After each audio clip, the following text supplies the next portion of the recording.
Good evening, ladies and gentlemen, and welcome to another episode of Paint Desk Ramblings. Tonight, I will talk a little bit about the tempo and scale of the updates, these patch updates as they are called. I originally had something else planned, but things got in the way, and I thought I'd just pick a topic from the forums, a discussion that's blossomed up again recently. So this was it. Part of the reason is that I have a lot of news this week, so I thought I should do a fairly simple and quick main segment, because in the news section we have the new scroll that has come out, issue 18 of the ninth scroll. So I'll be taking a quite deep look at that one, and yeah, so not that big of a main topic this week, but I'll look a little bit about at the thoughts that people have on this topic, and bounce them around a bit and see what I think. So I hope you'll enjoy that. Before we get into that, we have the news, of course, but even before that, we have the hobby spotlight as usual. So as you can see, I have my camera up and running again. I actually have a new camera, so I think this is higher quality stream now, and I managed to set it up better to have it at a nice angle. Someday I should probably show you this setup because it looks quite funny. But that's not for now. Uh, what I'm working on now is some rebasing for my Orcs and Goblin War Machines. It's something that I have been putting off for far too long. They had square bases before, but now that it's set in stone basically, that 9th Age is going to go with round bases, to my dismay. I've decided to rebase them.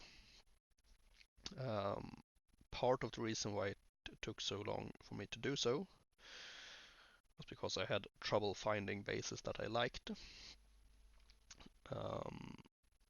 My Orcs and Goblins army is quite old, and it uses only Games Workshop bases with their nice little slopes on the sides, and I had trouble finding a manufacturer who made war machine bases of the appropriate size with that slope. Games Workshop themselves don't have the 75 millimeter diameter base that the Splatterer and the Git Launcher use, the larger war machines of the Orcs and Goblins. They do have the 60 millimeter. This is one of those that I use for the skewer.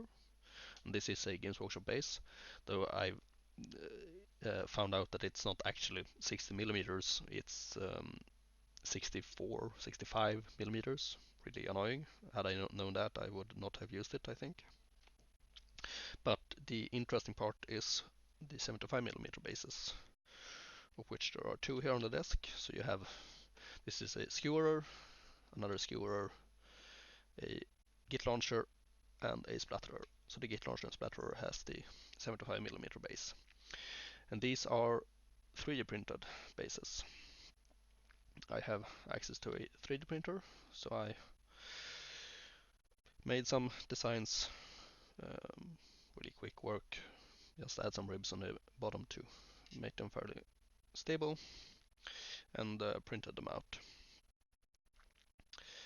So I can get the correct height and the nice slope. Another thing that I noticed was that it bothered me a bit is that these round bases are a fair bit higher than the normal square bases of Games Workshop. So I tried to mimic that in these other round bases that I 3D printed. But that was not the only issue I had with rebasing. It's also the issue of some of the war machines that I have not fitting their assigned base. So I used the old Games Workshop Rock Lobber, I think it was called, as a splatterer. And yes, you can see it just about fits the base, but this is without one of their crew members, so that really annoyed me. But again, with the 3D printing, I had a large degree of freedom, so I made extension bases that I can just slot on that has the last crew member. I will show you. So that's the base. Here we have the last crew member on a little special base. You can see it like so. And he slots right into here. Almost seamless to create sort of a strange shape there on the base. See it there. So that worked fairly well. I also made one for the Git launcher. Let's see here. So the Git launcher will say here it's removable from the base, but this is the two guys pulling it. So I'm working on painting these spaces. We'll also do some touch-ups on the miniatures, especially the metal ones, because they have suffered some quite severe shipping during the process of removing them from the bases and such. So that's what I will be tinkering with tonight. If you are working on something while listening to this, feel free to share it in the comments. I'd love to know what you're up to, dear listeners, or watchers, viewers, perhaps. But that's it for the Hobby Spotlight. Oh wait, no, it's not. I should mention that I've finished my Spectral Hunters too. Posted up pictures of them on the 9th Age forums, so you might have noticed those already. But I will share something on the screen right about now. Edit that in later. So I'm quite happy with the results. After all, as I said, I'm not super happy with the flames, but yeah, overall it's nice, and I really am real happy with the champion that I made for the Nosferatu champion option. So he has the colors of the other Nosferatu elements in my army, and he looks like a bit of a magician with a large piece of ember on his staff and all of that. Amber. So yeah, I'm happy with that. He's got a magnet in his torso, so I can switch between him and a normal dude. Also a nice safeguard for possible future updates to the Vampire Covenant army. So that should be it for the Hobby Spotlight.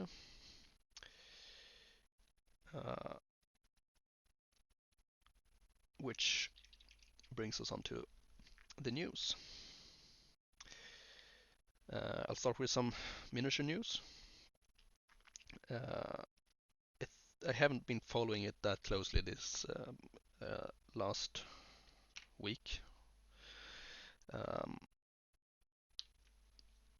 So I don't claim to know everything that's happened, but I've picked up on a few things that I want to highlight. And that is Norba Miniatures. They seem to have updated their site a bit, and along with that released a few updates to some of their miniature ranges. So they have, looks like a pretty much brand new range of Infernal Dwarf miniatures. They seem fairly similar to what they had before, but it's new scalps. It looks a bit sharper. I'll share some pictures up on the screen. I think they look good. If I were to start an Infernal Dwarf's army, this is might be where I would turn for at least some of the options. So yeah, I think it looks good. I'm keen to see what else they have in stored. There's also a really new Knight on Foot miniature that they seem to have released. Looks good too.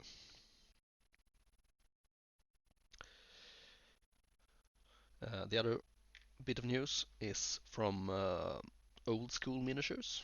It's a company that they've just announced, or just it. Oh no, it was fairly recently that they announced their support of the Ninth Age. I've come across these before, I know. I can't really recall when, but they have a nice range of miniatures and they really live up to their name, Old School. There's a definite old school feel to these miniatures.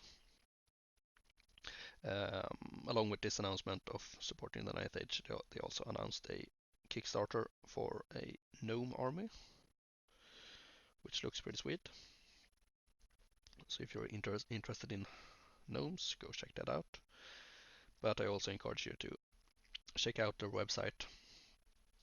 They have some pretty neat stuff. I found, for me, I found a giant troll sort of miniature that looked really awesome. Might get myself something like that in the future.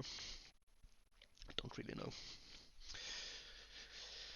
Sorry, I had to step away a little bit, get two last crewmen. So we have the overseer also on a base that you can just slot into the side, attach it, and a crew member for the one of the skewer.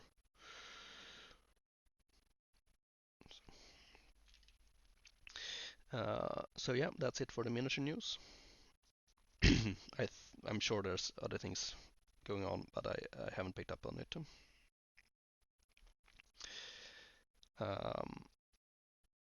So one piece of big news is that since last time, the last piece of the puzzle of the patch update has been released, which is the Demon Legions. I had a quick look through to see if there was anything that caught my interest. I have been a little bit keen on starting a demon army ever since the new book, but I have too many projects already. But I had a look at least, and some things that I like is that the Blazing Glories got cheaper quite a lot. I always like that unit entry. I think it's very thematic with this rule that they lose power as they take wounds, as their their pride is hurt. So I'm happy to see them a little bit cheaper. Maybe we can see some more on the table. There's also the merge of the Dark Pulpit and the Throne of the Oracle. Nice little simplification, which is good. And I also really like the changes to the Veil Serpents. I think they got a little bit cheaper, but more importantly, they got some changes to their rules. This rule they have that they can choose a manifestation before the battle. They lost access to one of the manifestation it had. I can't recall which. But instead it gained a unique manifestation that only it can choose, which gives -1 discipline to models in base contact, which is an okay rule. Sometimes it's really valuable, but not always. But that's the key here, because the Veil Serpents can choose their manifestation right before the battle. And in that case, I think that ability is really useful. So those are some things that I like about the update. Though also I also have some thoughts on things that I don't really like. And the first thing that springs to mind then is really the only thing is the lack of manifestation that boosts the magic of the user. There's like one at the moment that gives you the hereditary spell on the model, which is good, but in general I think that the Demon Legions have access to a lot of spells. They usually don't have problem getting enough spells on their models in the army. So I don't think that's super useful, and I would just like to see some sort of option um, for you to create a more magic geared greater demon. Useful of course for the Sentinel of Nicoya, but also the Harbinger could maybe use some manifestations to boost its magic, um, and other things. Not really sure what's appropriate, but something like re-rolling one of the once per phase, re-rolling one of the dice for casting, maybe a bit powerful, so maybe once per game instead, or yeah, something. But focused on boosting only the model that has the manifestation, I think is important. So that's something I would like to see for future releases. This one needed to shake.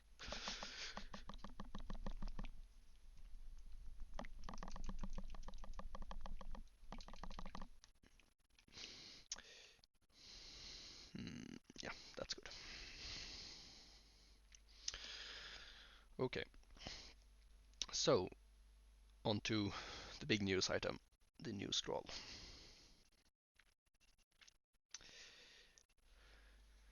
So this was released last week, I think. I've had a read through. It's not that often that I read the entire scroll, but I'm always glad when I do, when I find the time. Uh, One thing from the get-go, there's no large fluff piece in this scroll. I don't think there's any official fluff, which is a shame, but it's still a nice issue. Um, so yeah, we'll just go through what's in it. It starts off with some sneak peeks from the Infernal Dwarfs book that's coming. Um, some things that I liked about this sneak peek that got me interested is the giant, who they say will be able to carry a tower shield to basically form a wall on the battlefield.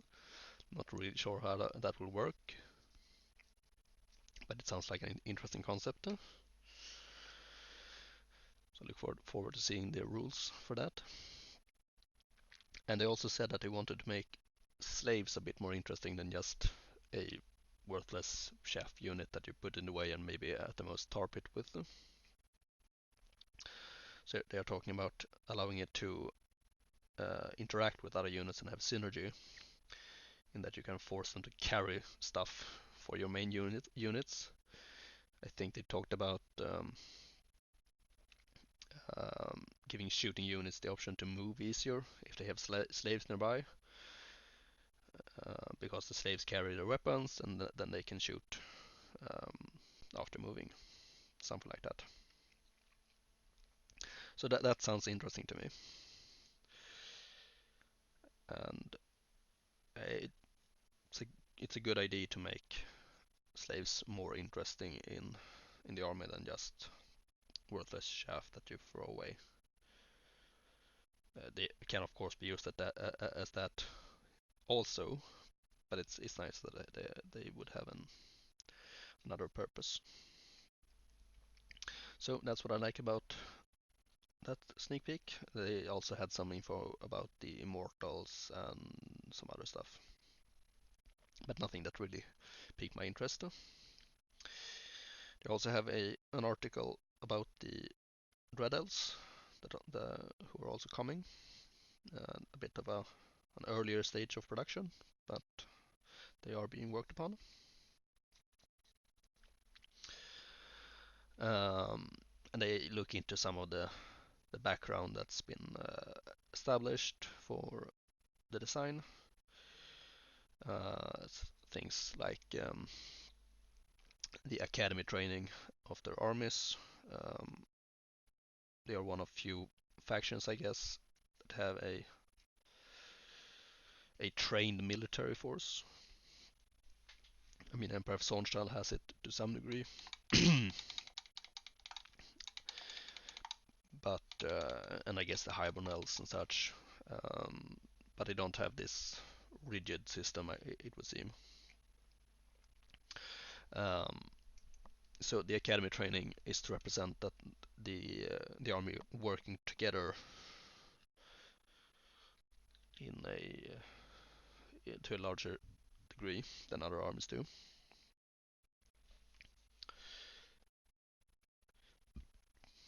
Um, Maybe something a bit similar to the orders of the Empire of Zornstall, but not definitely.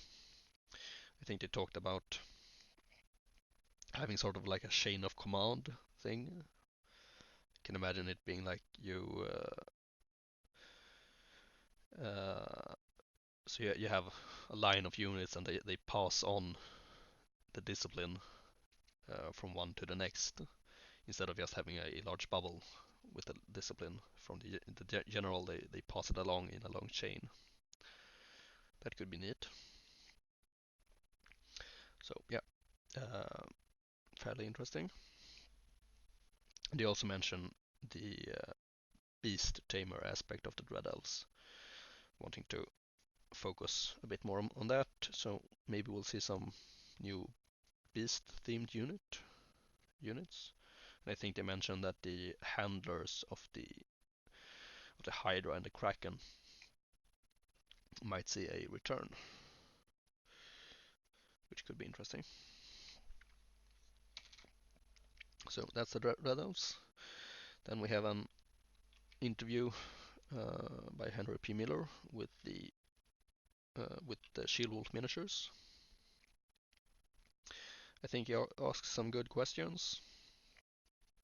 They talk about the company and how they relate to the Ninth Age. Um, Apparently, they were the first company to announce their support of the Ninth Age, which is cool. Um, they don't really have that much cooperation, perhaps, with the project, but they do have a lot of synergy. Um, so yeah, it's good. So it's a good article. They also mentioned that Shield Wolf Miniatures are doing a poll about their next sci-fi release. So if you're interested in that, you can go check it out. I'll include a link down below. So yeah, check that out. Next we have an article about cultists, written by the same guy that was on on my show last time. So it's the same cultist army. He's written an article about. Um, there's some really nice pictures in it of his army. So if my last episode caught your interest, go check that article out. It's well written and some really great pictures.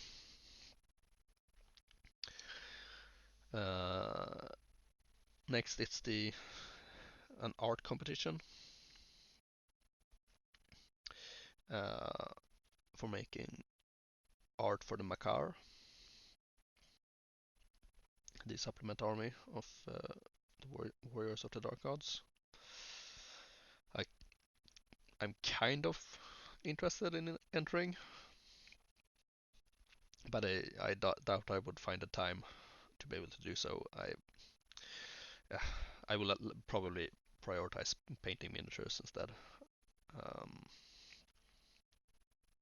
but yeah, if you have a talent for art and want to contribute something, do so. There's some prizes involved, miniatures and such. So check that out. Next we have a couple of conversion articles. One for making uh, a vermin swarm crusher, which is a chariot looking thing. Uh, the creator is using it as an abomination, though I think you can make something similar and use it as a dreadmill instead, if you prefer that. But it looks really well made, great attention to details. So that's pretty cool. The other is a scratch built, pretty much Grudge Buster, which is built as a large zeppelin. Also really cool. We also have an article by Dan Thomas about tactics. It's back to the basics, he calls it. So it's fairly basic stuff about tactics and how to approach the game and each battle. Um, but I found it still uh, quite valuable. It's things that you sort of take for granted, but if you actually stop and give them some thought, it might actually help you. So I'll be keeping that in mind during the tournament I'm going to next weekend. One thing that he comes back to a lot in the article is how to maximize, not really how to, but to that the purpose of the game is to maximize the payoffs that you can get from doing a certain move, taking a risk, and to minimize the repercussions of the things not going your way. Really obvious, uh, but it's still worth worth stating. And he also has some insights on how to think about statistics and yeah, not just blame the dice when things go bad, because dice sometimes do that. You have to be prepared for it, basically. So it's a good article in my mind.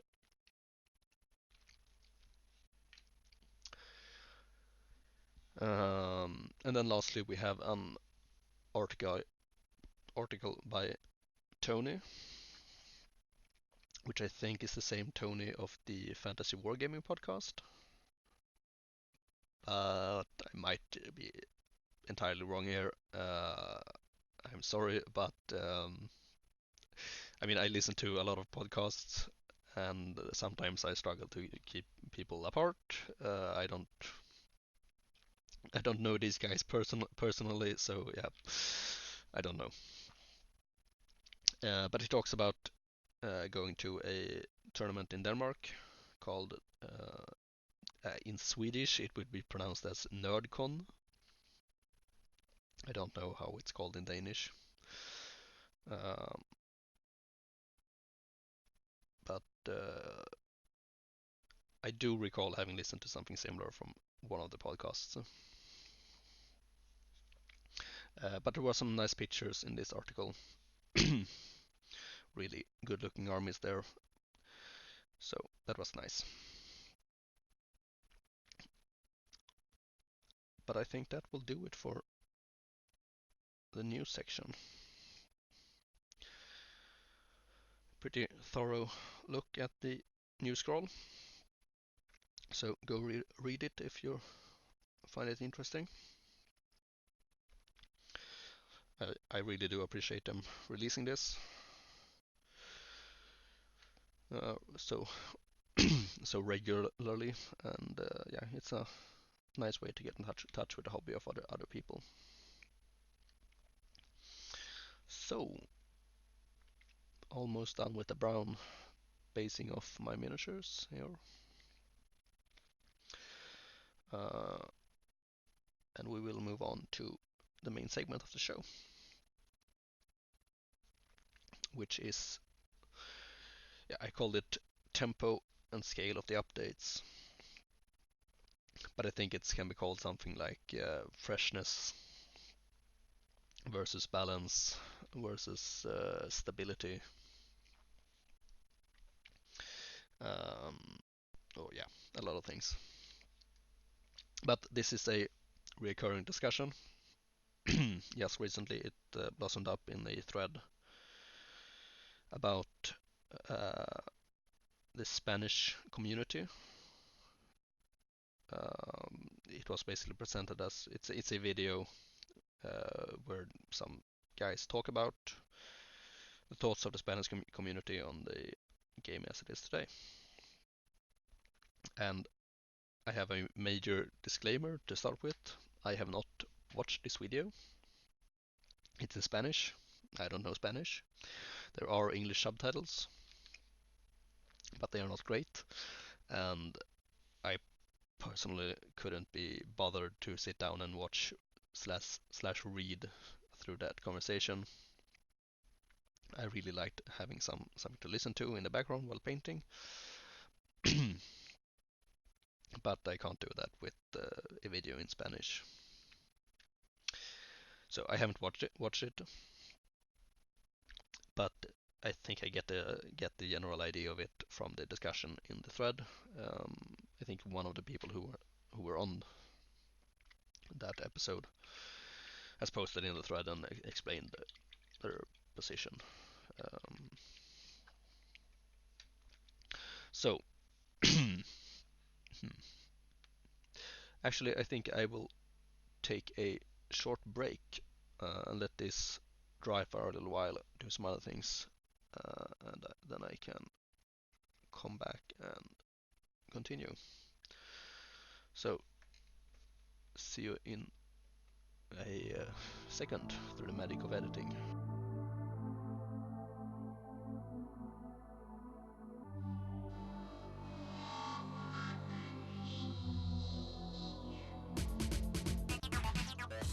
And we're back. So, this video about the Spanish community. My first little thought about it and a little issue with it is that I generally don't like when people try to speak for the entire community. And here they're trying to speak for the Spanish community. And I don't know if this is what every Spanish ninth age player feels about this game. I don't even know if it's the majority. It could very well be, but I haven't seen any data that supports it. And I prefer if people take a more humble approach to this kind of thing. But still, we can have an argument about it, certainly. So, what are they saying? The way I understand it is that um, their basic idea is that they want to have more updates every year instead of yearly balance patches, maybe twice a year. And the reason for this is that the the legendary army books are releasing so slow at the pace we're going now, which is one per year. It will be a lot of years before every army has had their turn.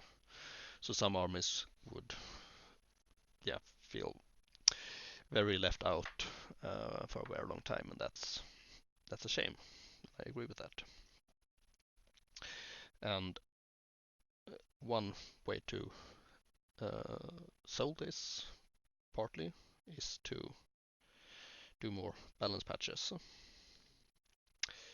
I think maybe they also want more things to happen in each balance patch, and perhaps a greater focus to external balance rather than internal balance. Um,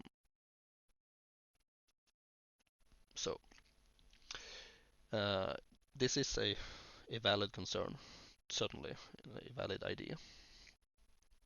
I've seen the argument made that the reason this is not happening is because of a lack of manpower. The Ninth Age doesn't have enough resources to do both the legendary army books and the updates more often. I suppose the idea is that it's the same people working on the updates that would be working on the legendary army books. And to a degree, I think that's true, at least in the higher echelons of decision making. I think they have these task teams that work on the books, um, and another separate team that works on the updates, the balance patch. But but I think it's the same people who make the final decisions. So it would be more of a strain on them, I think. Um, and if that is the case, it simply comes down to how you prioritize things. And this is something that people could debate endlessly over. Everyone has different opinions on what is more important.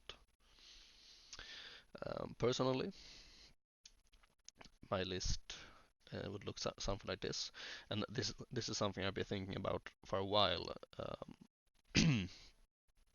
I was approached in the comments of an earlier video of mine where we got talking about this kind of thing. So, for me, the number one priority of the team should be to get out an updated legendary main rulebook. It's it's not super necessary in itself. I mean, we have the slim rulebook and it's good, and we have a legendary rulebook with some neat background and cool artwork. But it's just such a shame that we don't have it updated, mainly because of the supporting companies who would want to print the new legendary book and perhaps even get that into stores, which would be, yeah, yes, great for the project. So to me, that's absolutely number one. Uh, Next, I think, is getting one legendary army book out per year, at least one. That is, um, we have to keep releasing them. That's super important. Next, I think the Quickstarter. It's in a beta phase at the moment, and I would like to see it prioritized to get it to a final version. Final but full version, I should say. Um, it is a good way to attract new players. Uh, After that, I think the balance patch, yearly balance patch, is a priority.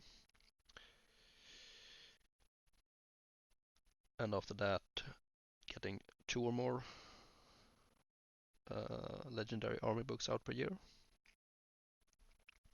And then I think either getting 3 legendary army books out per year or doing bi-yearly balance patches. It's sort of a tie between those, I feel. So that's how I will prioritize it. But I'm not entirely sure this is the issue. Something that we hear quite a lot, and I believe is true, is that the limiting factor of releasing more books, more legendary army books, is not the rules or the design, but the layout and art. Background, I think, is keeping up, um, barely, with the rules design and such. Uh, but the really narrow space is the layout and the art. Some say that because of this, the project should do legendary slim updates, I guess. So work through all the rules and release slim versions of the legendary books before the real legendary book is released. So yeah, skip that part about art and layout. Which, well, I can understand the desire, but I don't think it's a good idea. And I've seen this argued on the forums as well, because it would just take away all the awesomeness of the release, basically. Um, the rules are designed from the background, and if you don't have access to the background, the rules won't make sense. Just imagine the Warriors of the Dark Gods release, but without background. And, well, you could release the background separately at a later stage, but then it's yeah, you lose that wow factor. And I'm sure some would say that just don't bother with the layout, just give us the background in a wiki format or something. And that's something that I talked a little bit about before, about the importance of this first world narrative storytelling. I find it compelling. Some people don't. Yeah, it's that's about it really. I think it's unique, so I think they should keep it. But if you don't feel that way, then sure, they could just give us access to all the background and pump out books at a higher pace, probably, without layout and without art. And I guess that would work, but it doesn't feel as exciting to me. So, but if we ignore that and just focus on the balance patches, and maybe including some point changes, of course, but maybe including some minor design changes too. I mean, it feels like it should be possible to disconnect these things. It should be possible to have separate teams working on the legendary army books and on the patch updates. And besides, if the limiting factor is background and art, it should even be possible to have the same people, because the rules and the balance is not the issue here.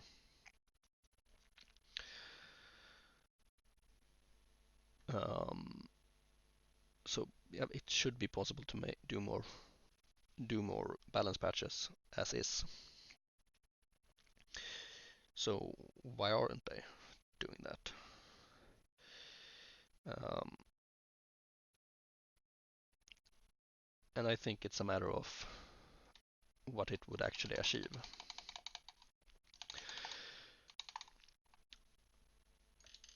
To me, the balance today is really quite good, and I think they make a point of this in the video as well.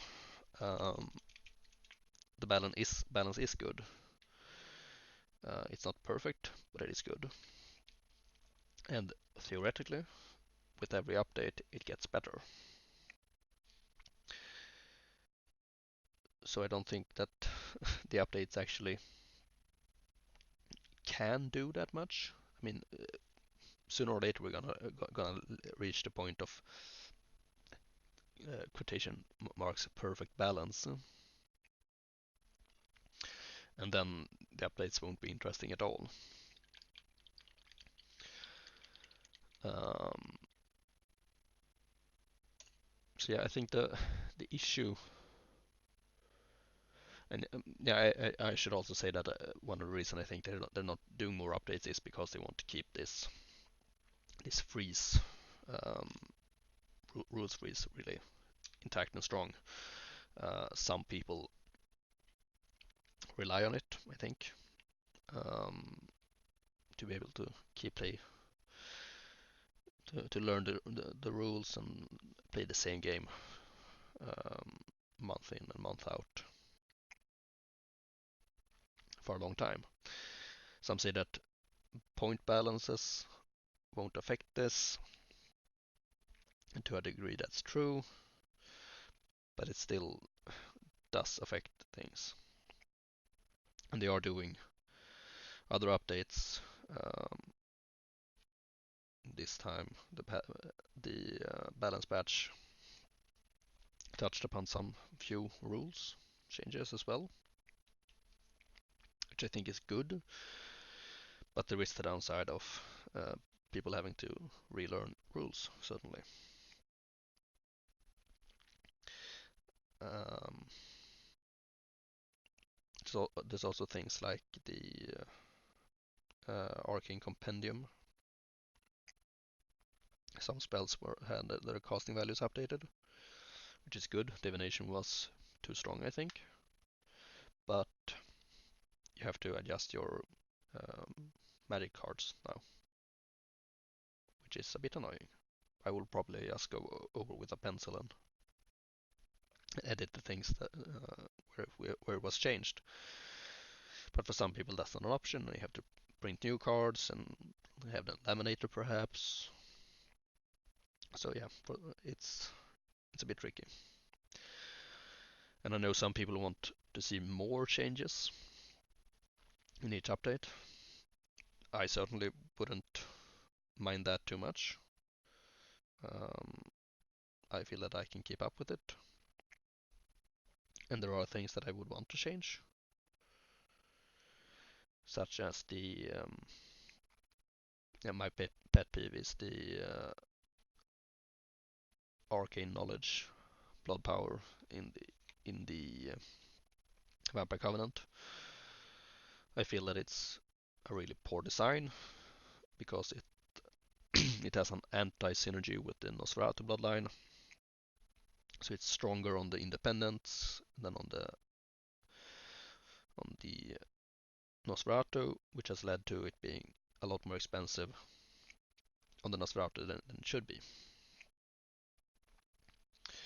So I wish they would do some design changes to sort that out. But it becomes an issue of where you draw the line. Um, Opening a can of worms and all of that. So there's no easy answer to that issue.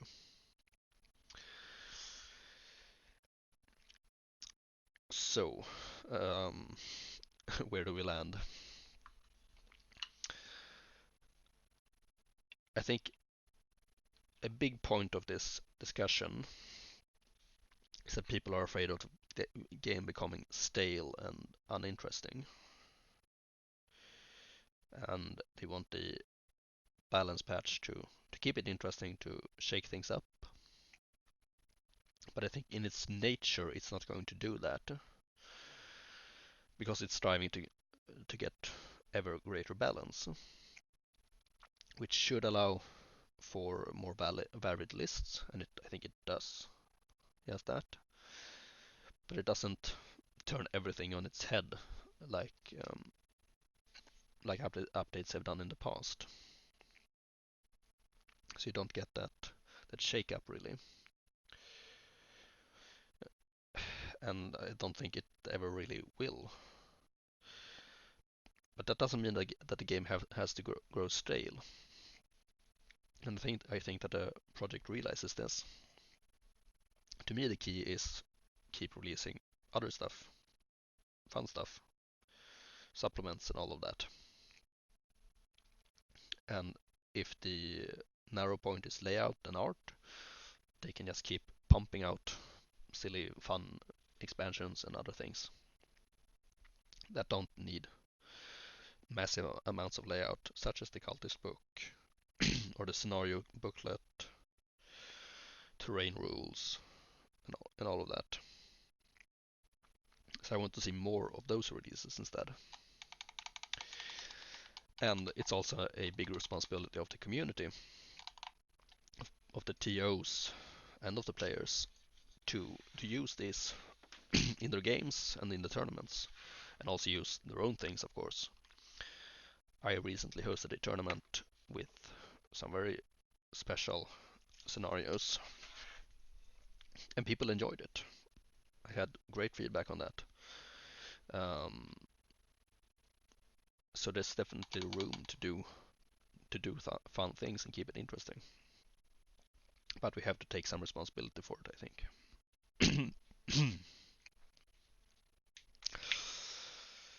Yeah. So I guess that's pretty much my final thought. Um, of course, one of the major takeaways of all of this is also that the project is short-staffed. So if you want to see a change, join up and make it happen, basically. And this especially goes if you have experience working in design, because then you can help out with the layout, which is a narrow sector. So if you do have those skills, let them know and see if you can help out. But that's gonna do it. Thank you for listening. Oh no, I should talk about my painting also. It's not that necessary now that I have a camera, but yeah, I've come up decent way with the basing.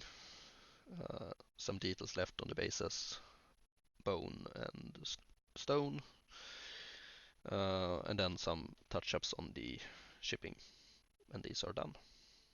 So yeah, thank you for listening, and I'll see you on the next one. Cheers.